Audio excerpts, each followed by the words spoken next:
Aloha, my name's Yamagata, owner-operator L&L Hawaiian BBQ, Aurora, Colorado. One of the biggest challenges we had with our drink menu is it was very, very simple.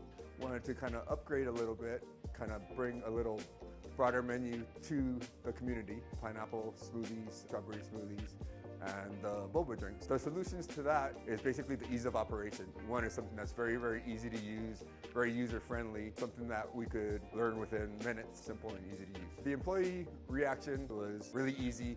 Anyone could get up there and be able to operate it, clean it. I really like using the Botrista machine. It's really easy to use. 30 seconds and your drink is ready. I haven't had a bad review yet, so I'm pretty sure all of the customers really like the drinks. The customer interaction, they love the options.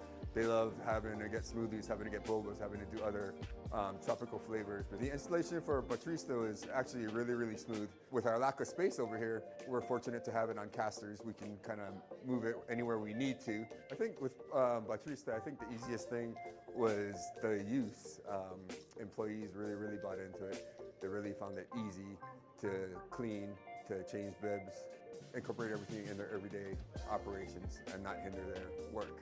One thing with Botrista we're looking forward to is just growing together, bringing new flavors, trying new ingredients, new mixes.